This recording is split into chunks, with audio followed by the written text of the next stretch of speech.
India TV 9 news Maharashtra. शहर मध्याचे आमदार देवेंद्र कोठे हे आपल्या विकास कामाबाबत फारच जागरूक असतात।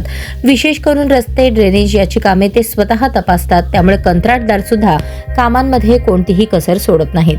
पण शहर मध्यमधील कुमठा नाका परिसरातील सम्राट अशोक हाऊसिंग सोसायटीकडून दिवंगत तोरप्पा मसाजी क्षीरसागर ते आर्किटेक्चर कॉलेज पर्यंत असा जो मार्ग आहे त्या रस्त्याचे काम काही दिवसांपासून सुरू आहे।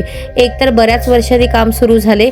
त्या रस्त्यावर गुमास्ता, डॉक्टर आंबेडकर, यशवंत, करुणा, जय भवानी या मोठ्या गृहनिर्माण सोसायट्या आहेत। पण हा रस्ता करताना रस्त्याला लागून बांधण्यात आलेले कट्टे आणि पायऱ्या व काही अतिक्रमण आहेत। पण त्या कॉन्ट्रॅक्टरने काही मोठ्या धनदांडग्या लोकांचे जाणीवपूर्वक कट्टे आणि पायऱ्या याला हात न लावता सर्वसामान्य लोकांचे कट्टे आणि पायऱ्या तोडले असल्याचे समोर आले आहे।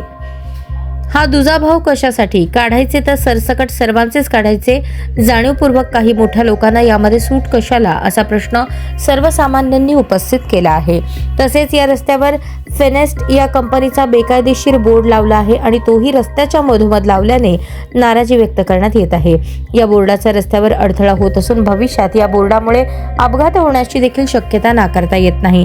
त्यामुळे एकतर तो बोर्ड पूर्णपणे काढून टाकावा, अन्यथा कोणतीही अडचण न येता अशा पद्धतीने बोर्ड लावावा अशी मागणी होत आहे। आपल्या कामाची स्वतः पाहणी करणारे आमदार देवेंद्र कोठे हे या विषयात लक्ष घालतील का असा प्रश्न या भागातील जाणकार नागरिक उपस्थित करत आहेत।